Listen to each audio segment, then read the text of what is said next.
Hello and welcome back. So previously we were discussing environmental biology unit 3 from paper 2. So previously we discussed the two topics in two different lectures, ecology as an interdisciplinary science, and then we have discussed origin of life and speciation. So now the third topic in this unit is human ecology and settlement. Okay. So this topic is important. The questions come from this topic, and so many questions comes from this topic. Okay, and it's a so easy topic. It's too easy and too easy to memorize also. And apart from this, things I'm also uploading on the Telegram channel. So do join that, and उसके अलावा उसके अलावा और भी कुछ चीज़ें हैं pipeline में जो कि आने वाले 2-3 लेक्चर्स में बताएंगे कि और क्या क्या क्या क्या है। और कोशिश करेंगे कि जितने भी लेक्चर्स ले रहे हैं सबके एक समरी 1 पेजर नोट्स अपलोड कर देंगे, मतलब कि मिड दिसंबर तक, सो दैट कि आप आसानी से रिवीजन कर सकें। तब तक आपको कहेंगे कि लेक्चर्स देखें, और ये लेक्चर्स बहुत मज़ेदार हैं और इसमें की इन्फॉर्मेशन आपको बहुत जगह काम आएगी। तो चलते हैं। तो आज का टॉपिक हमारा क्या है? Human ecology and settlement. तो देखते हैं। तो ह्यूमन इकोलॉजी एंड सेटलमेंट, तो इसके बारे में हम इसमें पढ़ेंगे। ठीक है, कि जो ह्यूमन है पॉपुलेशन है और उसका जो इन्वायरमेंटल कॉन्टेक्स्ट में जो रिलेशनशिप है वो डायनेमिक है और कैसे काम करता है, उसमें सेटलमेंट इवोल्यूशन को हम एग्जामिन करेंगे। कुछ इकोलॉजिकल थ्योरीज भी देखेंगे, सस्टेनेबल डेवलपमेंट के पाथवेज देखेंगे। ओके, तो इसमें सबसे पहला था environmental determinism and early paradigm. ठीक है, तो उसमें हमारा कि शुरू में हम कैसे थे, शुरू में स्टार्टिंग से हम देखें ह्यूमन इकोलॉजी में, तो ह्यूमन और इन्वायरमेंट का रिलेशनशिप स्टार्टिंग से, ह्यूमंस के स्टार्टिंग से हम देखेंगे। ठीक है, तो इसमें सबसे पहले human ecology investigates the intricate interdependence between human societies and there natural environment. मतलब ह्यूमन इकोलॉजी का में क्या पढ़ते हैं हम, कि जो इंटरडिपेंडेंस है हमारा ह्यूमन सोसाइटीज़ का और उनके नेचुरल इन्वायरमेंट में, उसके बीच का रिलेशनशिप, उसके बीच में टू फ्रो, मतलब वट एवर, कि कौन कैसे एक दूसरे को इम्पैक्ट कर रहा है नहीं कर रहा है, ये सब हम ह्यूमन इकोलॉजी में पढ़ रहे हैं। ठीक है, सिंथेसाइजिंग पर्सपेक्टिव फ्रॉम कहाँ से लेते हैं। ठीक है, एंथ्रोपोलॉजी से, मल्टी डिसिप्लिनरी है ना हमारा, जियोग्राफी से, सोशोलॉजी से और इन्वायरमेंटल साइंस से, ये सब मिला के ह्यूमन इकोलॉजी में हम इसी चीज़ को पढ़ते हैं। Discipline evolved through competing paradigms that fundamentally shaped our understanding of human environment interactions। इसमें हम जब स्टार्टिंग करते हैं, स्टार्टिंग में ह्यूमन बींग्स थे, ठीक है, तो उसमें कई सारे पैराडाइम है। तो पहला पैराडाइम हमारा आता है इन्वायरमेंटल डिटर्मिनिज्म का। ठीक है, इसको चैंपियन किया गया था एलन चर्चिल सैंपल द्वारा। ठीक है, उनका कहना सिंपल था कि जो हमारा ह्यूमन बिहेवियर है, ह्यूमन कल्चरल डेवलपमेंट है, सब कुछ है, वो सब कुछ इन्वायरमेंट डिसाइड करता है। ठीक है, उनका था कि इन्वायरमेंट डोमिनेंट है और हमारे जो सिविलाइजेशन को शेप करता है वो हम उसके अकॉर्डिंग शेप करते हैं। जैसा इन्वायरमेंट वैसा हमारा कल्चरल बिहेवियर होगा, ह्यूमन बिहेवियर होगा, ये सब कुछ होगा। ये किसका कहना था? तो ये एलन चर्चिल सैंपल का कहना था। ठीक है, और ये किसके अंदर? इन्वायरमेंटल डिटर्मिनिज्म में। एक चीज़ बस इसमें याद रखना है, इसमें इन्वायरमेंट डोमिनेंट होगा। ठीक है, डोमिनेंट फोर्स था कि इन्वायरमेंटल डिटर्मिनिज्म में। और स्टार्टिंग में देखा जाए तो वैसा ही था, जब ह्यूमन सिविलाइजेशन शुरू हो रहा था, ह्यूमन सिविलाइजेशन, तो स्टार्टिंग में तो वैसा ही था कि आसपास में जो पॉपुलेशंस थे, ह्यूमन सिविलाइजेशन, हंटर गैदरर्स थे, तो वो मर्सी ऑफ द इन्वायरमेंट थे भी, इन्वायरमेंट के मर्सी पे थे कि भाई कभी भी कुछ भी हो सकता। फिर विद द टाइम एक अनदर थ्योरी आई पॉसिबिलिज्म की। ठीक है, आर्टिकुलेटेड बाई एक फ्रेंच जोग्राफर ही कहेंगे, विडाल। ठीक है, विडाल डेला ब्लास। तो उनका कहना था कि रिजिडिटी को उन्होंने काउंटर किया और इम्फेसिस दिया कि human agency, the environment offers possibilities while culture choose amongst them. This shift recognises human as an active agent rather than passive recipients of environmental dictates. तो उनका कहना था कि नहीं नहीं भाई, ऐसा नहीं है, कि उन्होंने इस चीज़ को काउंटर किया इन्वायरमेंटल डिटर्मिनिज्म को, कि नहीं नहीं ऐसा नहीं है। उन्होंने कहा कि जो ह्यूमन बींग्स है वो इन्वायरमेंट, ठीक है, इन्वायरमेंट को अपने हिसाब से बदल सकता है। ठीक है, अपने हिसाब से बदल सकता है, अपने चॉइसेस के हिसाब से बदल सकता है। ठीक है, इन्वायरमेंट बहुत सारा पॉसिबिलिटी ऑफर करता है, पॉसिबिलिटीज़ को, लेकिन कल्चर क्या है उसमें से चूज करता है कि हमको ये चाहिए, ये नहीं चाहिए। ठीक है, तो यहाँ पे शिफ्ट आया इसमें इसमें कि इस पैराडाइम में कि ह्यूमन को एक्टिव एजेंट दिखाया गया और इन्वायरमेंट को ये नहीं दिखाया कि इन्वायरमेंट जैसा चाहेगा वैसा, जैसा माहौल है वैसे हम नहीं करेंगे। और जो आजकल के समय की रियलिटी भी है, इस लाइक कि अब हम इन्वायरमेंट के मर्सी पे नहीं हैं। बहुत सारी चीज़ें ऐसी डेवलपमेंट के फील्ड में हम ऐसे कर रहे हैं जहाँ पे जैसे कि सपोज कि सबसे बड़ा एग्जांपल हम देख लेते हैं। एग्जांपल अगर हम देना हो पॉसिबिलिज्म का, तो जैसे एक्वा है ना, एक्वा कल्चर है। सर सबसे बढ़िया एग्जांपल एक्वाफोनिक्स का लेंगे, एक्वाफोनिक। ठीक है, उसमें क्या कर रहे हैं हम, इन्वायरमेंट के मर्सी पे नहीं है। हम एक घर के अंदर, ठीक है, आर्टिफिशियल लाइटिंग में जो कि सन के तरह काम करेगा, फोटोसिंथेसिस के प्रोसेस को कर रहे हैं उस लाइटिंग में। ठीक है, सॉइल नहीं है, हम वाटर में जो न्यूट्रिएंट्स हैं उसको मिला के उनको दे रहे हैं और प्लांट्स को ग्रोथ कर रहे हैं। ये क्या पॉसिबिलिज्म है? ठीक है, ये एग्जाम्पल है, मतलब ये बहुत ही एडवांस एग्जाम्पल हो गया, बट एक एग्जाम्पल है। जैसे कि एग्रीकल्चर क्रॉप्स का, तो हम एग्रीकल्चर क्रॉप्स अपने हिसाब से हम लगाते हैं कि हाँ मुझे राइस करना है, ये करना है। ठीक है, तो उसके हिसाब से क्या है वो पॉसिबिलिज्म को दिखाता है। अब हम मर्सी पे नहीं है कि इन्वायरमेंट जो ग्रो कर देगा हम वही खाएंगे, नहीं। ठीक है, चलते हैं नेक्स्ट कि नेक्स्ट पैराडाइम क्या है। उसके बाद आता है नियो डिटर्मिनिज्म। तो वो जो प्रीवियस पैराडाइम था उसमें क्या होता है कि प्रीवियस पैराडाइम में पॉसिबिलिज्म में होता है कि it's like human is greater than environment. तो उसके चक्कर में क्या होने लगा कि बहुत सारे 70s 80s 90s में यूरोप में बहुत सारा इन्वायरमेंटल समस्याएं आने लगी, पॉल्यूशन ये वो, ठीक है, जंगल साफ, सब कुछ, डिफॉरेस्टेशन, ये सब। उसके बाद एक नया आज के जो मॉडर्न चलता है पैराडाइम, वो है नियो डिटर्मिनिज्म का। ये ग्रिफिथ टेलर ने दिया। ठीक है, उन्होंने कहा कि भाई मध्यम मार्ग में आ जाओ, ना इधर ना इधर। उन्होंने कहा कि इन्वायरमेंट कुछ कुछ जो कांस्टेंट है, ठीक है, उसको बोला कि इसको एक्नॉलेज करते हैं, plus human capacity to modify within limits. उन्होंने कहा कि जो कांस्टेंट है उसके लिमिट में उसको मॉडिफाई करें। ठीक है, उन्होंने कहा कि बहुत ज़्यादा ऐसा ना हो जाए कि एकदम रूथलेस हो जाए इन्वायरमेंट के प्रति, और ऐसा भी ना हो जाए कि हम इन्वायरमेंट के मुंह माया पे हो जाए, मतलब मर्सी पे हो जाए कि इन्वायरमेंट जैसा चाहेगा वैसा नहीं, समवेयर इन बिटवीन, कि इसको भी हम पूरी तरह से डैमेज ना करें और ऐसा भी नहीं हो कि हम एकदम इन्वायरमेंट के साथ, बीच का मिडिल पाथ। ठीक है, this synthesis remains influential in contemporary environmental science. तो आज के डेट में जो भी हम चीज़ें पढ़ते हैं ना, जो भी चीज़ करते हैं, सब में मोस्टली हम ये नियो डिटर्मिनिज्म की ही बात करते हैं कि समवेयर इन द बिटवीन। नहीं तो अगर हम ह्यूमन बींग्स को पूरी तरह श्रेष्ठ मान ले तो होगा ये कि इस लाइक कि जो भी हमारा इन्वायरमेंट का चीज़ है वो खत्म हो जाएगा। कि पॉसिबिलिज्म में यही है कि भाई human being is greater, he can modify environment for his own use, और जैसा मर्जी वैसा उस तरह से मॉडिफाई कर सकता है, बट उसके चक्कर में हमारा इन्वायरमेंटल लॉस होगा। ठीक है, उसके बाद नेक्स्ट हमारा कल्चरल इन्वायरमेंटल इंटरेक्शन फ्रेमवर्क। तो ये एक फ्रेमवर्क है, ये भी एक कंटेम्प्रेरी में इसकी भी बात की जा रही है कि cultural environment interactions framework recognises by directional feedback loops. तो ये दोनों तरफ का कि हम हमारा उन पे क्या इम्पैक्ट पड़ता है, उनका हम पे क्या इम्पैक्ट पड़ता है। ठीक है, इन्वायरमेंट में कि human activities transform environments which subsequently reshape human adaptations, technologies and cultural practices. This dynamic perspective forms the foundation for understanding the contemporary environmental challenges and sustainable development imperatives. ठीक है, तो इसमें क्या कि बाई डायरेक्शनल फीड लूप, कि हम जैसे environment को चेंज कर रहे हैं फिर, ठीक है, उसी तरह से हमारे ह्यूमन एडेप्टेशन, टेक्नोलॉजी और कल्चरल प्रैक्टिस भी चेंज हो रहे हैं। ठीक, तो ये दोनों का एक दूसरे पर इम्पैक्ट पड़ रहा है, और उसी के कॉन्टेक्स्ट में आज के डेट में हम सस्टेनेबल डेवलपमेंट इम्पेरेटिव्स का या फिर इन्वायरमेंटल चैलेंजेस को हम देखते हैं या समझने की कोशिश करते हैं। तो आज के समय में क्या चल रहा है, एक न्यू डेटमिज्म, दूसरा ये। चलते हैं नेक्स्ट। ठीक है, तो वो हमारे 4 पैराडाइम थे, मतलब 3 पैराडाइम में लिख लेंगे कि डिटर्मिनिज्म था, ठीक है, पॉसिबिलिज्म था, फिर नियो डिटर्मिनिज्म था, और उसका जो कल्चरल सिंथेसिस है वो तो ऑनगोइंग प्रोसेस है। ठीक है, जो कि बोथ साइड का फीडबैक लूप का था। अब इसमें कुछ कुछ हम देखते हैं।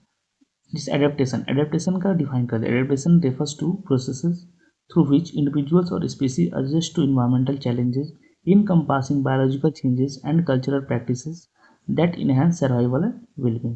ठीक है, एडेप्टेशन मतलब समझ में आ गया कि जो इन्वायरमेंटल चेंजेस होते हैं उसके हिसाब से वो एडजस्ट करते हैं। ठीक है, और अपने कल्चरल प्रैक्टिसेस को या फिर बायोलॉजिकल चेंजेस है उसको इन्हांस करते हैं, तो उससे ताकि वो उस इन्वायरमेंट में एडेप्ट कर सकें।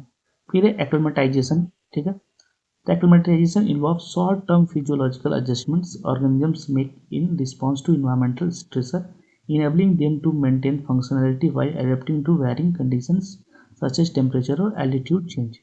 ठीक है, जैसे कि सपोज अभी विंटर सीजन आ गया, खासकर नॉर्थ इंडिया में विंटर सीजन आ गया, तो क्या है एक्लिमेटाइज कर रहे हैं ना, उसके हिसाब से हम कपड़े पहनते हैं, ठीक है, ताकि हमारा जो फिजियोलॉजिकल हम एडजस्टमेंट जो ताकि उसके हिसाब से हम चीज़ों को, खासकर इसको भी हम नहीं कहेंगे लेकिन एक्लिमेटाइज तो है।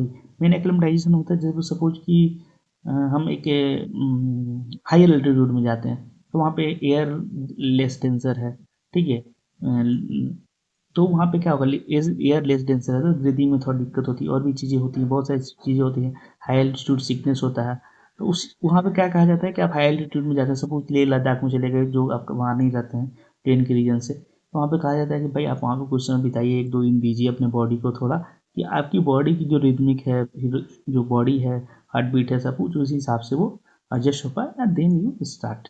ओके, नहीं तो कहा जाता है कि अगर आप तेजी में जाते जाते उसको करेंगे, एक्लिमेटाइज नहीं हो तो कोलैप्स कर सकते हैं। तो ये हो गया एक्लिमेटाइजेशन का।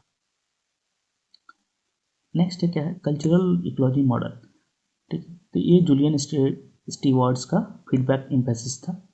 तो उन्होंने एम्फेसाइज किया था कि the dynamic feedback between culture and environment, highlighting how human adaptation shape ecological system and vice versa with in specific cultural context and environment. ठीक है, तो ह्यूमन एडेप्टेशन मैकेनिज्म था, हम देखते हैं इसमें क्या क्या।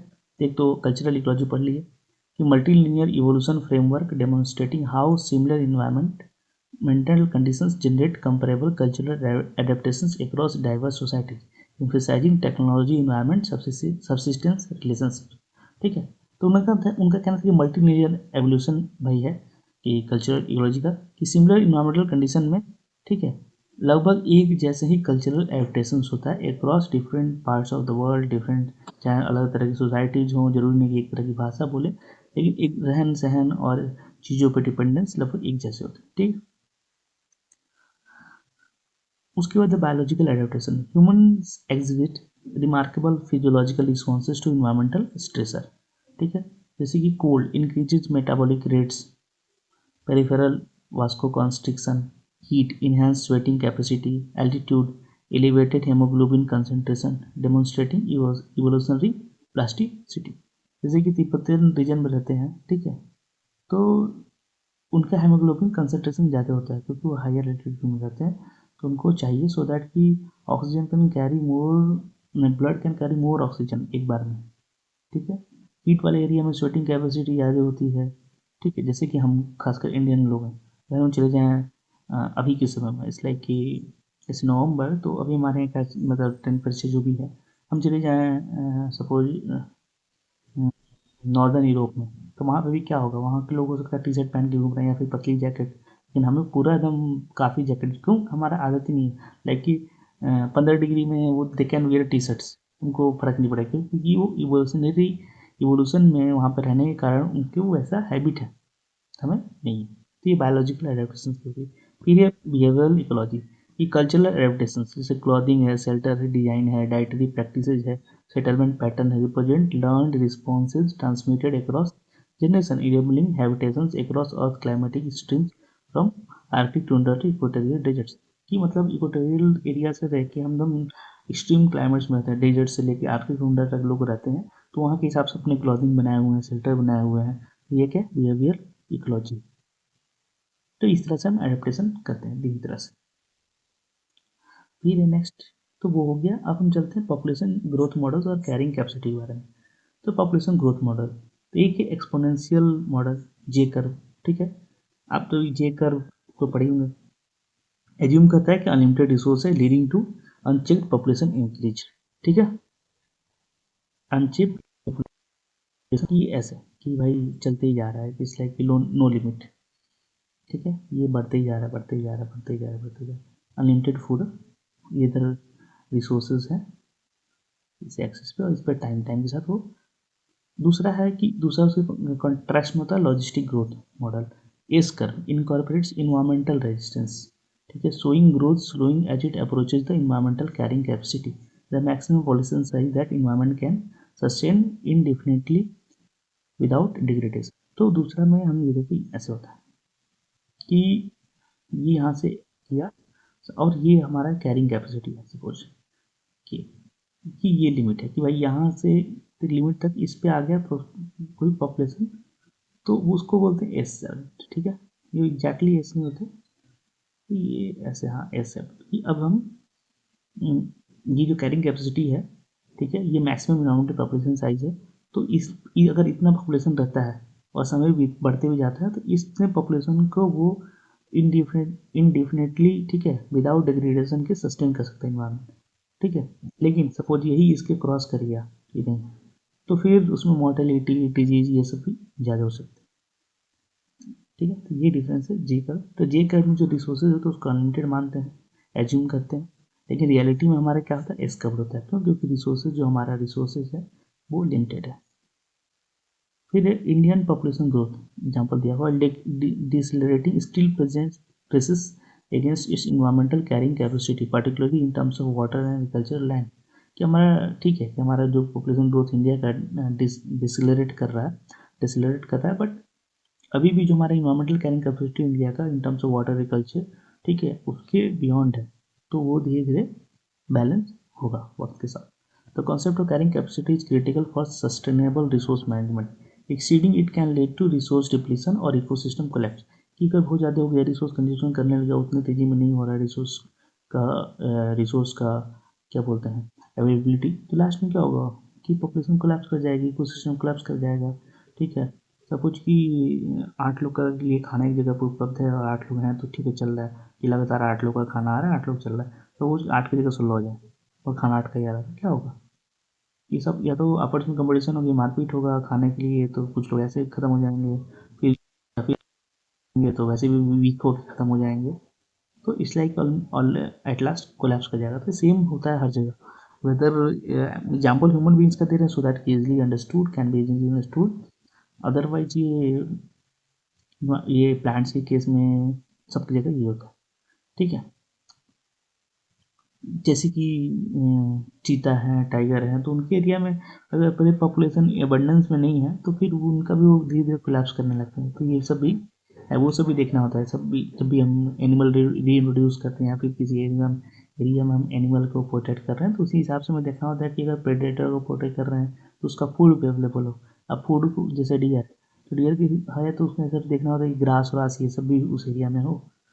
ठीक है, ये पूरा हमें फूड चेन, फूड वेब हमें ध्यान रखना होता है कि ताकि हमारा कैरिंग कैपेसिटी बना रहे, उसको ब्रीच ना करे। उसी उसको बोलते हैं रिसोर्स मैनेजमेंट की, इस चीज़ को जो ध्यान रखता है। ठीक है,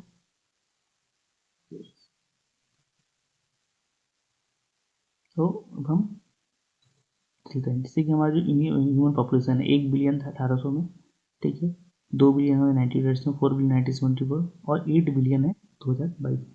तो हम देख सकते हैं कि 1800 से 2 बिलियन आने में हमें इतने साल लगे, लेकिन 2 से 4 जाने में बहुत कम, और 4 से 8 आने में तो और भी कम। तो ये है अभी हमारे ह्यूमन बींग का जो पॉपुलेशन है वो अभी एक्सपोनेंशियल में जा रहा है, जे कर्व में।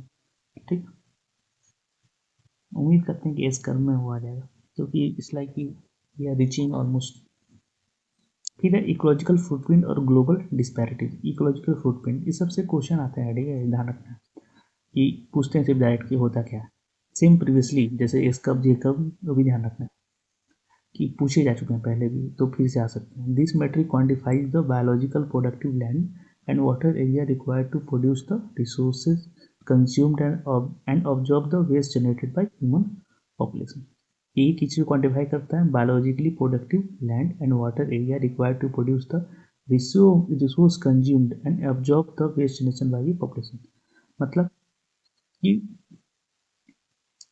ये मतलब कि एक एरिया है, ठीक है, इसमें कितना प्रोडक्टिव लैंड है और वाटर रिक्वायर्ड है, ठीक है, टू प्रोड्यूस, क्या चीज़ के प्रोड्यूस करने की, resource consumed and observe the waste generation.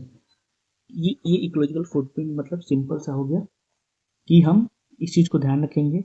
मतलब कि एक इंसान, सपोज एग्जाम्पल पॉपुलेशन की बात की के लिए, सपोज कि एक पॉपुलेशन है कि वो ग्रुप ऑफ पीपल को पॉपुलेशन बोलेंगे, तो पॉपुलेशन है, वो पॉपुलेशन कितना रिसोर्स कंज्यूम करता है, ठीक है, और वो रीजन, वो area, waste generation population, waste generated by population को कितना ऑब्जर्व करता है, वो हमारे इकोलॉजिकल फुटप्रिंट को दिखाता है। ठीक है, तो हमें कितना चाहिए, हमारा डिमांड कितना है और हमारा वेस्ट कितना जनरेट कर रहे हैं, वो ऑब्जर्व कर दिया जा रहा है। ठीक है, India's per capita ecological footprint while lower than many developed nations cumulatively presents a significant environmental impact due to its vast population। कि हमारा पर कैपिटा बहुत कम है, ठीक है, फुटप्रिंट, ठीक है, 0.7 GH है, ठीक है, लेकिन हमारा पॉपुलेशन ज़्यादा है, 0.7 इंटू, ठीक है, अगर हम कर लें 1.4 मान के चलिए, ठीक है, बिलियन तो बहुत ज़्यादा है, और इनका 2.8 है, ठीक है, और इंटू इनका कितना 400 या 500 मिलियन के आसपास पॉपुलेशन है, तो 0.5 आएगा। ठीक है, तो उस हिसाब से हमारा बहुत ज़्यादा है। Global comparison highlights vast disparities where high consumption lifestyle is in developed nation exert disproportionate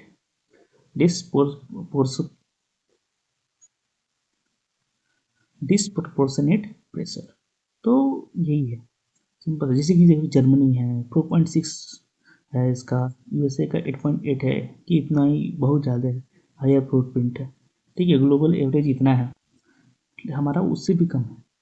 ठीक है, तो हमारा ठीक है कि बढ़ रहा है धीरे धीरे विद डेवलपमेंट, फिर भी हम अगर सस्टेनेबली करेंगे और चीज़ों को ध्यान रखेंगे, अवेयरनेस करेंगे, तो हम हो सकता है कि 1.5 या 2 तक जाते जाते हम हो जाएंगे, हाँ ठीक है भाई, इतना में हमारा काम चल सकता है।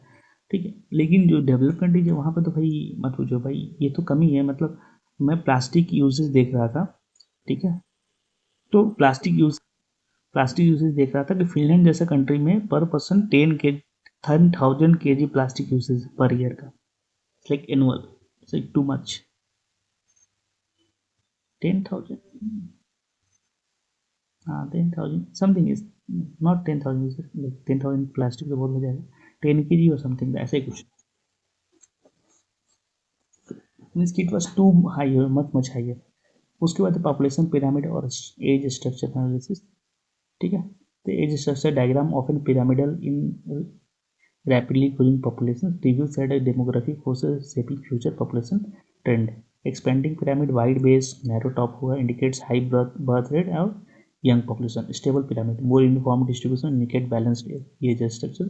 contracting pyramid narrow base wider middle indicates declining birth rates and aging population। ठीक है, तो ये ऐसे बनता है, तो ये नीचे ऊपर ओल्ड एज होता है, बीच में मिडिल एज होता है, यंग मतलब बहुत ज़्यादा है, ये दिखा रहा है। ठीक है, ये एक्सपैंडिंग पिरामिड, स्टेबल पिरामिड कुछ ऐसे होता है। ठीक है, मान के चलो, ठीक है, तो ये होता है कि ऑलमोस्ट, और यही होता है कॉन्ट्रैक्टिव पिरामिड हो गया। कैसे बनाऊँ, हाँ इसको ऐसे अगर देख लें, इसको बनाता हूँ प्लस,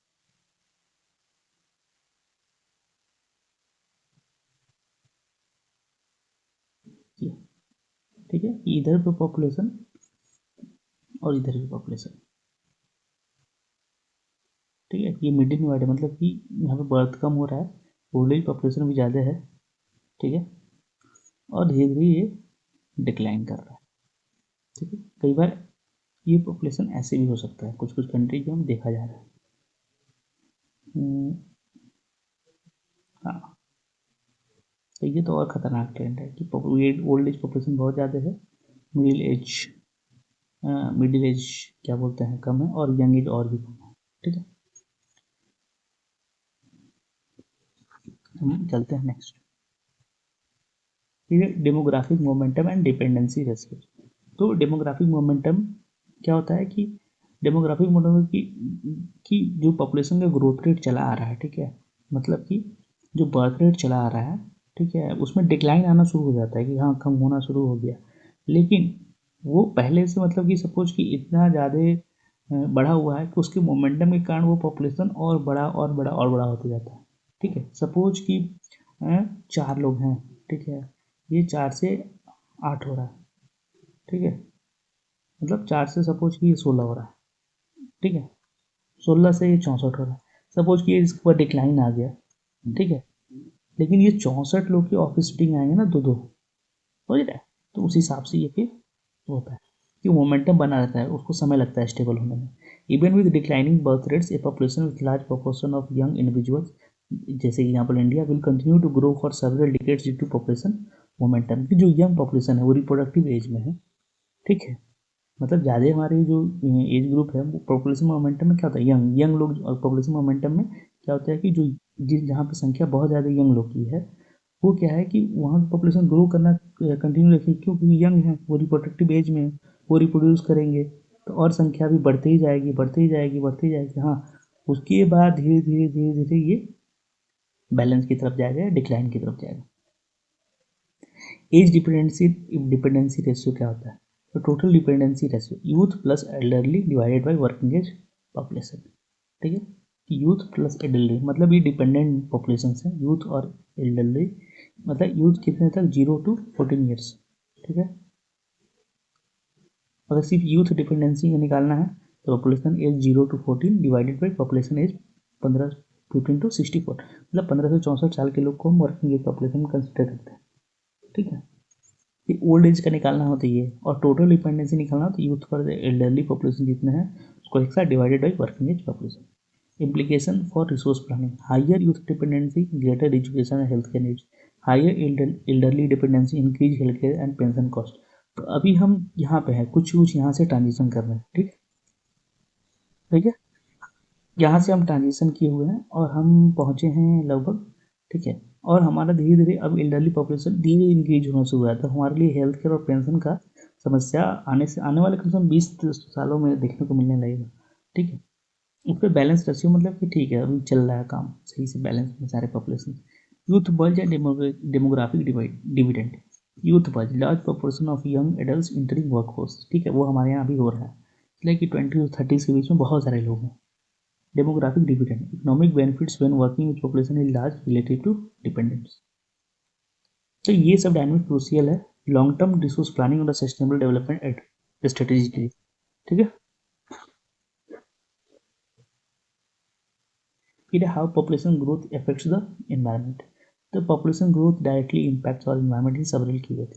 रिसोर्स डिमांड बढ़ता है, इन्वायरमेंटल प्रेशर पॉइंट्स होता है, एज स्ट्रक्चर मैटर करता है, ठीक है, तो उसके हिसाब से चीज़ें होती है, जैसे कि फॉरेस्ट क्लियर किया जाता है एग्रीकल्चर के लिए, सिटीज़ के लिए water resource over use and polluted होता है, एयर क्वालिटी वर्सन होता है, क्राउडेड एरिया इन्वेस्टिनेशन इंक्रीज ड्रामेटिकली, ये सब हम देख रहे हैं जो हमारे सिटीज़ हैं, इंडियन सिटीज़, वहाँ की सबसे बड़ी चैलेंजेस ये है। Resource demand: more people need more food, water, energy, housing infrastructure required, grow, natural resource become scarce faster।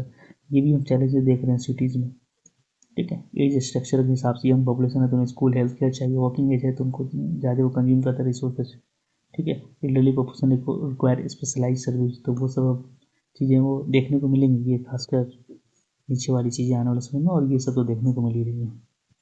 तो ये सब चीज़ें हमें कनेक्शन समझने होता है, सो दैट कि हम सस्टेनेबल डेवलपमेंट और इन्वायरमेंट मैनेजमेंट सही ढंग से कर सकें, ठीक है। नेक्स्ट है पॉलिसी सोल्यूशन, थोड़ा वो देख लेते हैं कि फैमिली प्लानिंग प्रोग्राम्स चलाएं, यूथ डेवलपमेंट करें, कि स्किल्ड हो जॉब करें, वो हेल्थ केयर, ठीक है, फॉर एजिंग पॉपुलेशन को ध्यान रखें, फिर सस्टेनेबल रिसोर्स मैनेजमेंट हो, कि रिन्यूएबल एनर्जी डेवलपमेंट हो, वाटर कंजर्वेशन प्रोग्राम्स हो, वेस्ट रिडक्शन एंड रिसाइकलिंग हो, protecting forest and natural areas हो, ठीक है। ये तो बेसिक चीज़ें हैं, सभी को पता है। India's population and environmental challenges क्या है, तो India faces unique demographic and environmental challenges, जैसे over 600 million people under 25 years old, ठीक है, कि लगभग हमारा आधा पॉपुलेशन अभी 25 साल से कम एज का है। Opportunity for economic growth, need for job, education, health care demand में, और वो अभी हो नहीं पा रहा है, ठीक है। तो उसके कारण हमारा जो है जो डेमोग्राफिक डिपेंडेंट है उसका हम पूरी तरह से फ़ायदा अभी नहीं उठा पा रहे।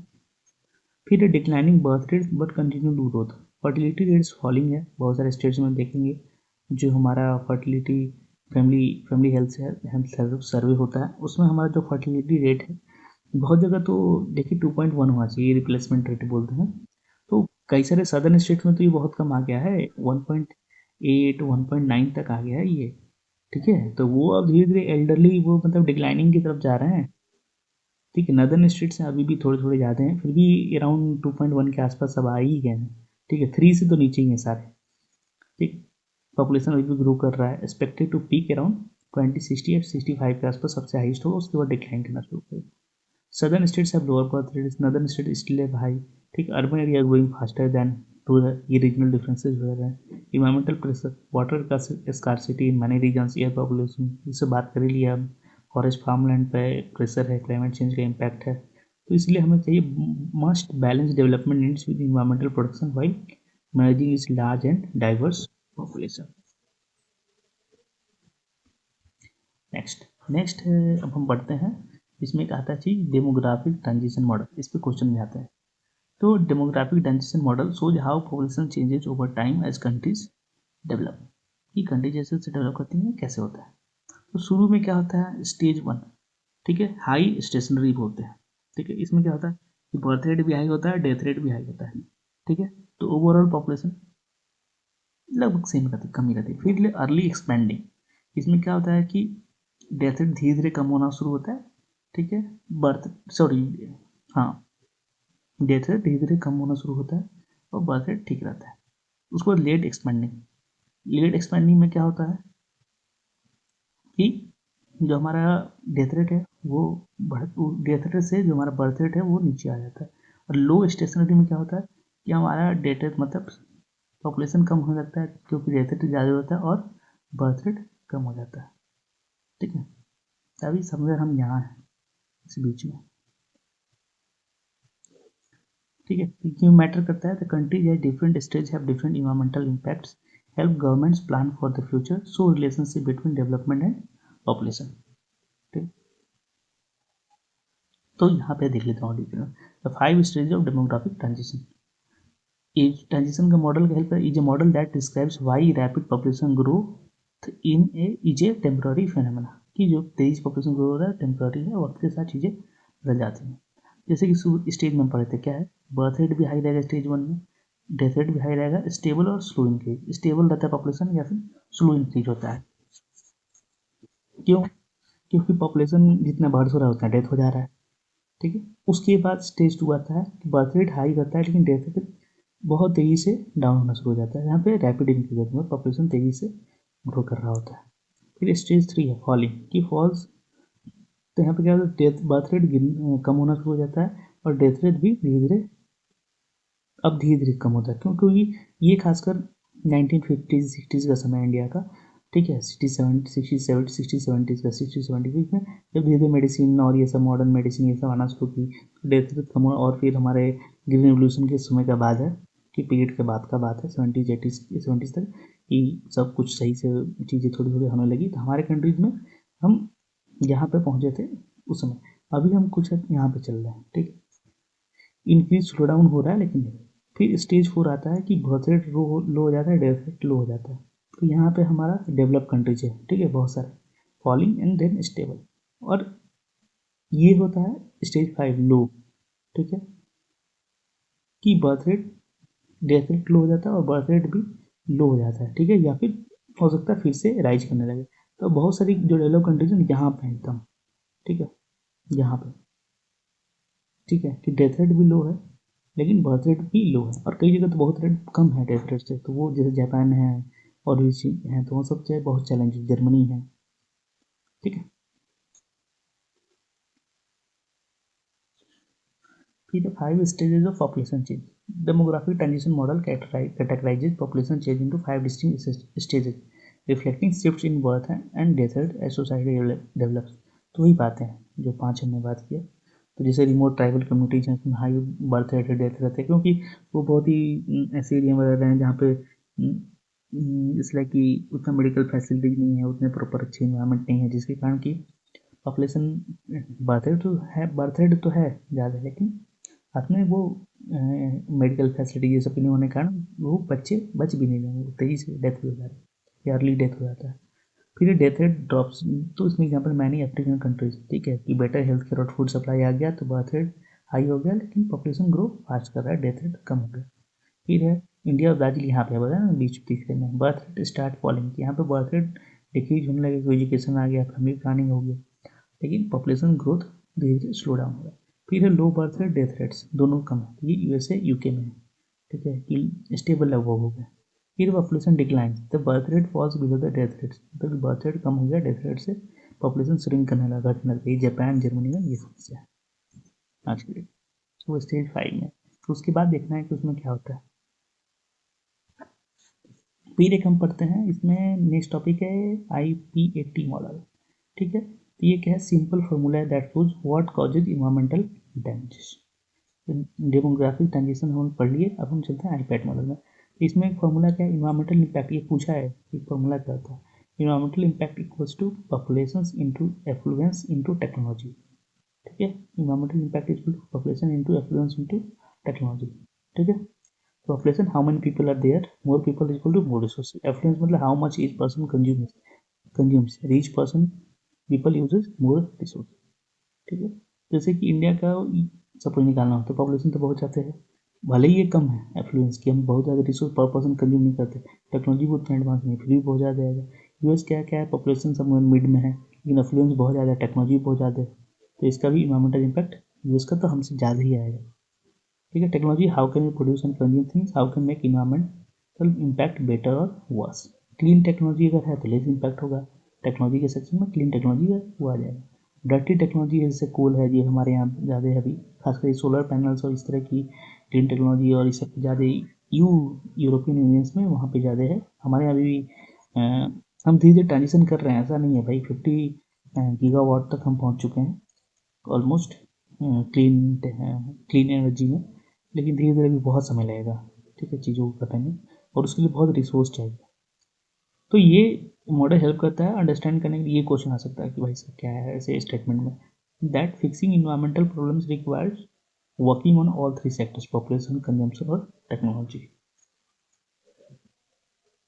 अब वो सब बातें होगी, अब हम चलते हैं सेटलमेंट। तो पहले इवोल्यूशन देखते हैं कि हम कैसे यहाँ से यहाँ तक पहुँचे। तो सबसे पहले हम हंटर गैदरर्स थे, नोमैडिक और सेमी नोमैडिक ग्रुप्स थे with minimal environmental modification, low population density, seasonal movement pattern following resource availability, कि जहाँ जैसा जगह है सीजन में जहाँ जहाँ हमें खाना मिलेगा वहाँ वहाँ हम ढूंढते जाएंगे। फिर पेस्टोरल सेटलमेंट्स आए कि mobile community centred on livestock herding, adapting to grasslands, arid region, establishing temporary settlement, moderate ecological footprint. फिर ये एग्रीकल्चर रिवोल्यूशन आया, permanent settlement emerge with crop cultivation around 10,000 BC। ये भी पूछ सकता है कब आया, और भी पूछता है कि कहाँ से हम परमानेंट सेटलमेंट कहाँ से आया। तो एग्रीकल्चर रिवोल्यूशन से शुरू हुआ, enabling population concentration, food surplus generation and the को फाउंडेशन ऑफ कॉम्प्लेक्स सोसाइटीज। फिर उसके बाद क्या है, रिवर वैली सिविलाइजेशन आएगी, नदियों के किनारे हम अपना घर द्वार, ठीक है, सोसाइटी बसाना शुरू किए, और वहाँ पे जो फर्टाइल और सॉइल थे और पानी का जो प्रेडिक्टेबल वाटर सोर्स था, फेवरेबल क्लाइमेट था, उसका उपयोग करना हम शुरू किए। उसके बाद इंडस्ट्रियल अर्बनाइजेशन आता है, रैपिड अर्बन, ठीक है, एक्सपेंशन होता है 18th century onwards, transforming settlement pattern, environmental relationship, creating unprecedented ecological challenges. बहुत सारे हम पेड़ पौधे काटते हैं, ठीक है, माइनिंग करते हैं, बहुत सारे, मतलब इसलिए कि इंडस्ट्रियल अर्बनाइजेशन से क्या हुआ, चीज़ें आसपास की इकोलॉजिकल चैलेंजेस बहुत बढ़ते गए, तो चीज़ें हमारे आसपास का एयर पोल्यूशन हो गया, वाटर पोल्यूशन है, लैंड पोल्यूशन है, सब तरह की चीज़ें हैं। ठीक है, चलते हैं नेक्स्ट। और इंडस वैली सिविलाइजेशन एग्जाम्पलीफाई, जैसे कहीं देना एग्जाम्पल तो दे सकते हैं, sophisticated urban planning with grid pattern street, advanced drainage system, standardised brick construction and evidence of environmental management, providing enduring lessons for contemporary sustainable settlement design. ठीक है, तो वो लोग बहुत ही मास्टर थे भाई, उनकी नालियाँ आज भी काम करती हैं बारिश में। जिस दिन उन्होंने स्टॉर्म वाटर के लिए नालियाँ बनाई थी, अभी बारिश आ गया, बाढ़ आ गया तो बह जाता है, हमारे यहाँ का देख लो। ठीक है, 25,000 25 25 क्या 5,000 साल हो गए, लगभग 5,000 साल के बाद भी हमारे ये हाल है कि हमारे गली के नाली ऐसे बनते हैं कि बारिश थोड़ा सा ज़्यादा हो जाए तो सारी नाली के पानी रोड पे, तो क्या ही कहा जाए। चलते हैं नेक्स्ट। फिर है रूरल सेटलमेंट के टाइप्स, ये भी पूछ सकते हैं। न्यूक्लिएटेड होता है, nucleated characterised by house clustered around a central area promoting community interaction, बीच में एक सेंट्रल हॉल या समथिंग कुछ होता है, या फिर कोई मंदिर हो गया समथिंग, या फिर कुछ या फिर कई बार क्या होता है कि गांव के मुखिया का घर होता है, उसके आसपास में ऐसे घर बनता है। ठीक है, न्यूक्लिएटेड सेटलमेंट। डिस्पर्स सेटलमेंट मतलब house are spread over out over a large area of an adapting to agriculture practices, कि भाई खेत जहाँ जहाँ फार्मलैंड है उसके हिसाब से घर मान लिया कि अपने फार्म पे अपना घर, अपने फार्म पे अपना घर, अपने फार्म पे अपना घर, अपने फार्म पे अपना घर। तो सपोज कि फार्मलैंड है तो ये इनर्ट है क्या, तो ये डिस्पर्स सेटलमेंट हो गया। फिर लिनियर सेटलमेंट, तो ये रिवर्स के या फिर रोड्स के एलॉन्ग बनाते कि ये नदी जा रही है किनारे किनारे घर बना लिए, या फिर ये रोड जा रहा है, सपोज एग्जाम्पल ये रोड है, इसके घर बना लिए, इसके घर बना लिए, तो ये लिनियर सेटलमेंट हो गया। ठीक है, emphasizing transportation and resource access. ठीक है, अर्बन सेटलमेंट एंड इकोलॉजी, तो urbanization trend, cities are growing rapidly influencing resource use and ecology. Ecological impact है, urban growth lead to habitat loss and increase pollution level. फिर एक community green spaces contribute to urban biodiversity, residents wellbeing. Urban heat island, cities often experience higher temperature impacting local ecosystems. ठीक, चलते हैं next. Next है urban settlement models and spatial organisation. ये इस type की बहुत ही इंपॉर्टेंट नहीं है, बस हल्का सा देख लेंगे। ठीक है, कंसेंट्रिक जोन मॉडल था, ठीक है, कि अर्बन सेटलमेंट कैसे करना चाहिए, उसमें कुछ कुछ है। तो एक मॉडल है कि यहाँ से शुरू करेंगे, फिर सिटीज को चारों तरफ आउटवर्ड आउटवर्ड आउटवर्ड आउटवर्ड हम ग्रो करते जाएंगे। ठीक है, कि बीच में हो गया हमारा एक नंबर सेंट्रल बिजनेस डिस्ट्रिक्ट, उसके बाद ट्रांजिशन कर देंगे working class, residential, commuter zones. ठीक है, फिर ठीक है सब्जी वाला एरिया, ये सब कर। फिर दूसरा है सेक्टर मॉडल, वो हायट का है कि urban development follows transportation corridors, creating wedge-shaped sectors of similar land use radiating from center, acknowledging the infrastructure role in shaping growth pattern। ठीक है, ये सेक्टर मॉडल हो गई, ये क्लासिकल मॉडल्स है। ठीक है, understanding the urban spatial organization, दो contemporary cities exhibit complex habit patterns reflecting historical contingencies, planning interventions, and globalization forces. Understanding this structure enable effective environmental management as pollution, resource consumption, and ecological impacts vary systematically across urban zones। फिर एक तीसरा उसमें Harris और ओलमान का multiple nuclei model. ठीक है, city develop around multiple growth center rather than single core। ठीक है, with specialized district, industrial, commercial, residential, forming distinct nuclei based on accessibility requirement and land use compatibilities। ठीक है, कि जैसा जहाँ जरूरत है उसके हिसाब से न्यूक्लियाई बन गया। सपोज कि ये एरिया हो गया रेजिडेंशियल, तो पूरा रेजिडेंशियल एरिया डेवलप हो गया। ठीक है, ये एरिया हो गया इंडस्ट्रियल, तो पूरा इंडस्ट्रियल एरिया डेवलप हो गया। ठीक है, rather than concentric और सेक्टर मॉडल। फिर urban ecosystem dynamics and environmental challenges. Urban ecosystem constitute highly modified environment characterized by intensive energy and material flows, termed urban metabolism। Cities consume vast quantities of water, energy, and materials while generating concentrated waste streams, solid waste, wastewater, air pollutants, and green gas, creating distinctive ecological signature। ठीक है, proportion of population, global population residing in urban areas by 2050, intensifying the environmental pressure on concentrated geography। 70% project किया जा रहा है, ये total population urban हो जाएगी। Land coverage, cities occupy approximately 3% of Earth's land surface yet generate disproportionate environmental impacts through consumption and emission। ठीक है, global urban areas account for 3/4 of global energy consumption, making cities critical foci for sustainability transition। ठीक है, urban area में energy resource जाते हैं, इसमें तो पता ही है। चलते हैं नेक्स्ट। फिर ecological overshoot and sustainability challenge. Ecological overshoot occurs when humanity's demand for natural resources and ecosystem services exceeds the earth regenerative capacity।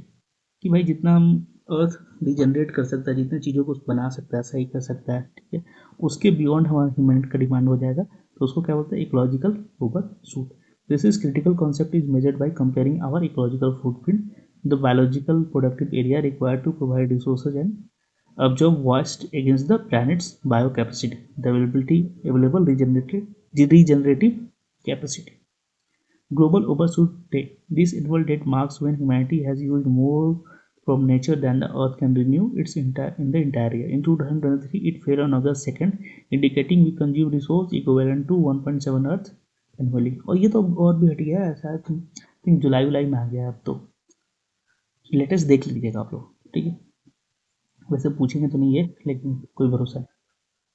ठीक है, regional variation। Wealthier nations typically exhibit higher per capita footprints, leading to significant regional overshoot. While India's per capita footprint is comparatively low, its substantial populations drive immense aggregate resource consumption, contributing to localized overshoot in areas like water stress, deforestation, ठीक है, rapid ground water depletion in agriculture regions. फिर environmental limits, तो ये UGC net में कई बार पूछता है carrying capacity, ठीक है, cover let's to UGC NET concept of carrying capacity, underscoring the current resource utilization patterns are unsustainable, pushing ecological system beyond their critical thresholds. चलते हैं नेक्स्ट। ये की सस्टेनेबिलिटी चैलेंजेस क्या है, रिसोर्स डिप्लीशन का challenges है हमारे सामने, ठीक है, इकोसिस्टम डिग्रेडेशन का चैलेंजेस है, क्लाइमेट चेंज का चैलेंज है, बायोडाइवर्सिटी लॉस का चैलेंज है। सस्टेनेबिलिटी का पाथवेज क्या है कि सर्कुलर इकोनॉमी को जो है take make dispose models to system that design out waste pollution, keep products and materials in use, regenerate natural system। फिर रिन्यूएबल एनर्जी को जाएं, सस्टेनेबल कंजम्पशन की तरफ जाएं, ठीक है। फिर इसमें हम चीज छूट गया था वो देख लेते हैं अर्बन हीट आइलैंड का, कि क्या होता है कि elevated temperature in cities related to surrounding rural area resulted from reduced vegetation, heat absorbing surfaces, anthropogenic heat generation and altered wind pattern. This intensifies energy demand for cooling, exaggerates air pollution and creates public health vulnerabilities. Delhi, Beijing, Tokyo exemplify mega cities confronting severe air quality degradation, water stress and ecological fragmentation. Urban biodiversity, whilst reduced compared to the natural ecosystem, supports the critical ecosystem services including microclimate regulations, stormwater management and human well-being। ठीक है, तो कुछ नहीं है urban heat land में कि हम ये सारे एरियाज को डेवलप करते गए, कमर्शियल को करते गए, कंक्रीट जंगल बनाते गए, उसके कारण से क्या हो गया, पेड़ पौधे रहे नहीं जो कि नेचुरल इकोसिस्टम की तरह काम करते हैं, जो कि क्रिटिकल इकोसिस्टम सर्विसेज जैसे कि माइक्रो क्लाइमेट को, कूलिंग को, ये सब चीज़ों को, तो हुआ नहीं। उसके कारण क्या होता है कि वो सिटीज़ में हम देखेंगे तो एक बहुत ज़्यादा टेम्परेचर बड़ा हुआ लगता है, ठीक है, बहुत गर्मी लगती है हमें, और वही थोड़ा सा बाहर आ जाए रूरल फार्मेंट में तो वही टेम्परेचर में कम लिखता है, कूलर हीट इफेक्ट दिखता है, ठीक है। और यहाँ पे से पॉल्यूशन भी निकल रहा है, CO2 निकल रहे हैं, सब कुछ वो भी हीट को ऑब्जॉर्ब कर रहे हैं, गाड़ियों के व्हीकल एग्जॉस्ट है, ठीक है, इमिशंस हैं, सपोज एसी आप देख लो यार, एसी के पास खड़े हो गर्मी के दिनों में आपको लगता है कि भाई क्या ही हीट उसमें से निकल रहा है, या फिर गाड़ियों के पास खड़े रहो, गाड़ियों में भी एसी है, तो ये सब चीज़ें, ठीक है, उस कारण से उतना हीट जो है वो पूरे एरिया में, वो अर्बन एरिया में फैल गया, उसके कारण से क्या होता है और ज़्यादा गर्मी हमें फील होती है, तो और ज़्यादा एसी चलाते हैं तो और ज़्यादा गर्मी फील होती है, तो एक तरह से लूप बन जाता है, समझे, एक तरह से लूप बन जाता है, तो ये अच्छी बात नहीं है। ये सस्टेनेबल अर्बन डेवलपमेंट, जैसे हमारे यहाँ क्या है, स्मार्ट सिटीज और ग्रीन इंफ्रास्ट्रक्चर का है। इंडिया में स्मार्ट सिटी मिशन लॉन्च हुआ 2015 में, ठीक है, कि हम स्मार्ट सिटी बनाएंगे, स्मार्ट ग्रिड रहेगा, इंटेलिजेंट ट्रांसपोर्ट सिस्टम रहेगा, ई गवर्नेंस प्लेटफॉर्म्स रहेगा, वो उतना सक्सेसफुल नहीं रहा, पर I don't know why, like कि वाई तो पता ही है, लाइक कि इसमें गवर्नमेंट एंड पीपल लाइक दोनों साथ में मिलकर काम करेंगे ना, तब जाके चीज़ें सही से होंगी। तो और स्मार्ट सिटीज़ मतलब हमारी स्मार्ट मतलब कम्प्लीटली स्मार्ट, तो उसके लिए हमारी पॉपुलेशन भी एजुकेटेड होनी चाहिए उस तरह से, तब जाके होगा। Transit oriented development concentrates mixed use of development around public transport nodes, reducing automobile dependence, lowering emissions and creating walkable communities. ये तो है ही नहीं भाई, हमारे यहाँ तो वॉकेबल सिटीज़ ही है ही नहीं, संभव ही नहीं है, ये सबसे बड़ा ड्रॉबैक है। This approach addresses India's rapidly motorizing cities, where transport contributes substantially to air pollution and greenhouse gas emissions। ठीक है, रोड पे चलो तो कोई ठोक के चला जाएगा भाई, कोई भरोसा नहीं यहाँ पे, तो ये सब चीज़ों पे जैसे कि पॉलिसी या सेपरेट लेन या फिर एलिवेटेड फुटपाथ्स ये सब बनाने होंगे, तब जाकर चीज़ें थोड़ी सही रहेंगी। एग्जाम्पल है इसमें कि ठीक है, मसदर सिटी यही का जो कार्बन न्यूट्रल प्लांट सिटी है, फिर एस्पोन सिटी है चाइना का, कि वो सब स्मार्ट सिटी बना रहे हैं उस हिसाब से। ऐसा नहीं कि चीज़ें नहीं की जा सकती हैं, पॉसिबल है करना, ठीक है, सॉल्यूशंस भी हैं हमारे पास, एग्जांपल्स भी हैं मतलब दुनिया भर में, जिसको कि हम इम्प्लीमेंट भी कर सकते हैं, फिर खुद से हम कुछ नया इनोवेट भी कर सकते हैं, बट इसलिए कि समझ रहते हैं कि प्लानर जो हैं या प्लानिंग है उनकी अपैथी है, फिर जो भी लोग हैं, कई सारे लोग हैं, अभी पर जो भी हो सकता है आप लेक्चर देखो, आप लोग कई हैं उस जगह पे जहाँ पे ये सब चीज़ें आपको मौका मिले, तो बहुत से लोग उसमें ऐसे हो जाते हैं तब तक कि अरे हमें क्या ही मतलब है, ठीक है, तो लेकिन इंडिया में ये भी है ना इस तरह से कि हमारा क्या जा रहा है, हमारा तो चल रहा है ना, मेरे घर में एयर प्यूरीफायर चल रहा है, मेरे घर का AQI 72 है, तो मुझे क्या फ़र्क पड़ता है बाहर 700 है। ठीक है, तो एक थोड़ा सा ये सेल्फ सेंटर्ड है ना, उसके कारण भी नुकसान है बहुत। एनीवे, फिर ग्रीन बिल्डिंग्स का बात है, certified under leadership in energy and environment designs और India's green rating for integrated habitat assessment, ग्रीहा रेटिंग। तो ये ग्रीहा रेटिंग है, बिल्डिंग नॉर्म्स है, उसके हिसाब से रेटिंग रहता है कि आपका हाउस कैसा है। ठीक है, मतलब कितना एनर्जी एफिशिएंट है, वाटर कंजर्वेशन है कि नहीं, सस्टेनेबल मटेरियल्स कितने यूज किया आपने, इंडोर इन्वायरमेंटल क्वालिटी कैसा है। ठीक है, such building reduce operational environmental footprint by 30 to 50% compare to conventional construction. तो ग्रीहा रेटिंग जैसे मिलता है कि 1 स्टार, ठीक है, 2 स्टार, 3 स्टार, ऐसे करके। देखिए इसमें कुछ गड़बड़ है, हाँ ये गड़बड़ है, इसको नहीं देखना। ठीक, फिर है climate change disaster and settlement vulnerability. तो सी लेवल राइज है, जैसे कोस्टल सिटीज मुंबई, कोलकाता, चेन्नई, ये इंडेंडेशन रिस्क को फेस करेंगे। ठीक है, ओशंस राइज करेंगे तो उसके बाद है कंटेमिनेशन होगा fresh water resource, climate migration है कि क्लाइमेट चेंज के कारण बहुत सारे लोग ह्यूमन डिस्प्लेस हो जाएंगे अपनी जगह से। ठीक है, मतलब एक प्रोजेक्टेड है कि 200 मिलियन क्लाइमेट रिफ्यूजीज हो जाएंगे 2050 तक, जो कि ह्यूमैनिटेरियन क्राइसिस को, अर्बन प्रेशर को इंक्रीज करेगा। फिर डिजास्टर वल्नरेबिलिटी, जैसे कार्बन फ्लड्स आते हैं, चेन्नई में आया, मुंबई में आया, और हमेशा ही आते रहता है, अर्थक्वेक है, साइक्लोन्स है। ठीक है, उड़ीसा में आता है, जैसे expose settlement vulnerabilities requiring risk sensitive planning and resilient infrastructure. IPCC emphasizes that the settlement pattern profoundly influence climate vulnerability and adaptive capacity. Unplanned expansion into floodplains, coastal zones, ecologically sensitive areas amplifies this disaster risk. India's National Disaster Management Authority (NDMA) guidelines advocate vulnerability mapping, early warning system, resilient construction standards, and ecosystem-based adaptation. ठीक है, mangrove restoration, wetland conservation, ठीक है, to buffer settlement against climate extremes. Climate justice dimensions highlighted that marginalized community disproportionately bear disaster impacts despite minimal contribution to greenhouse gas emission, necessitating equity consideration in adaptation plan। यहाँ सही बात है भाई, ये सब चीज़ तो हो ही रही है कि जो गरीब तबका है वो ज़्यादा तो उतना तो गैस में नहीं गिरा रहा है, उसके पास कार तो भी नहीं है ना, उतने कपड़े हैं ना, मतलब इस लाइक कि हर तरह से कंट्रीब्यूट नहीं कर रहा है वो। ठीक है, ग्रीन हाउस गैस इमिशन में, लेकिन सबसे ज़्यादा बर्डन हर चीज़ों का वही झेलता है, क्योंकि दे हैव नो ऑप्शंस। तो इस चीज़ को भी हमें प्लानिंग में कंसिडर करना चाहिए कि भाई उस पर बर्डन ना पड़े कोई चीज़ का ज़्यादा। फिर है toward sustainable human ecology integration and future direction, की सर्कुलर इकोनॉमी आप की तरफ जाएँ, ट्रेडिशनल इकोलॉजिकल जो नॉलेज है उसको आप इंटीग्रेट करें अपने रिसोर्स मैनेजमेंट में। ठीक है, फिर इंटीग्रेटेड असेसमेंट करें, होलिस्टिक इवोल्यूशन करें।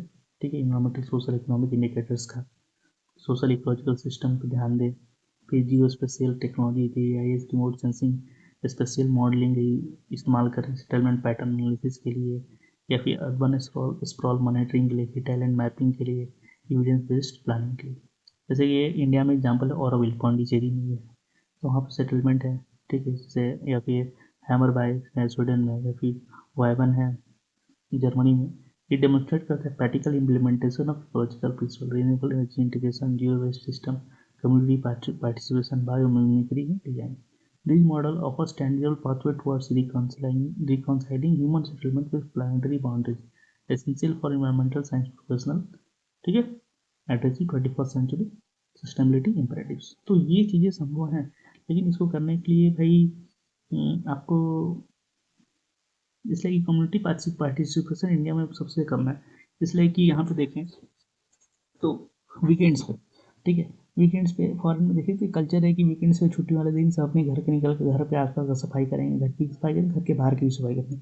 यहाँ पे क्या है कि हम सोचते हैं घर की बाहर की सफाई हमारी नहीं है, हम घर से कचरा निकाले बाहर फेंक दिए, बाहर वो कौन साफ करेगा, हमें मतलब नहीं। तो ये सब भी है ना हमारे अंदर भी, मतलब इसलिए कि हमें अपने अंदर ही देखना है कि बहुत कमियाँ हैं एज सिटीजन हम बहुत ही वैसे नहीं है। तो like government can't do anything और everything, like government can do anything, लेकिन गवर्नमेंट कांट डू एवरीथिंग कि अनलेस अंटिल की कम्युनिटी पार्टिसिपेशन ना हो। ठीक है, एज ए सिटीजन हम पार्टिसिपेट ना करें चीज़ों को सही करने के लिए।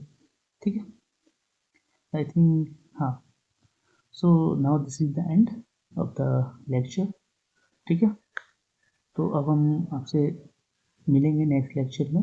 नेक्स्ट लेक्चर सून आ जाएगा, और नेक्स्ट लेक्चर है इकोसिस्टम स्ट्रक्चर। ठीक है, इकोसिस्टम पे हम बात करेंगे। ठीक है, उनके क्या स्ट्रक्चर होते हैं, फंक्शंस होते हैं, क्या क्या कंपोनेंट होते हैं, एनर्जी फ्लोज में कैसे होता है, एनर्जी फ्लो के मॉडल देखेंगे, फूड चेन्स, फूड वेब्स, ये सब देखेंगे। ठीक है, तो मिलते हैं नेक्स्ट क्लास में। और इफ यू हैव, ठीक है, रीच्ड हियर, वॉच दिस, अगर आपको हेल्पफुल लगा तो प्लीज़ डू लाइक, शेयर करें और कमेंट करें। ठीक है, उससे मुझे हेल्प होगी थोड़ी सी ग्रो होने में। ठीक है, और अगर कंटेंट में और कुछ चेंजेस करना चाहते हैं और कुछ ऐड करना चाहते हैं तो वो मुझे आप प्लीज़ कमेंट में करके बताएं। और नेक्स्ट चीज़ की हर इस टॉपिक पे जो MCQs होंगे ना, वो हम अलग वीडियो में कवर करेंगे। ठीक है, PYQs प्लस पॉसिबल MCQs। ठीक है, उसकी प्रैक्टिस करेंगे अलग वीडियो में। ठीक है, till then keep study, keep learning, और स्टे काम। Thank you.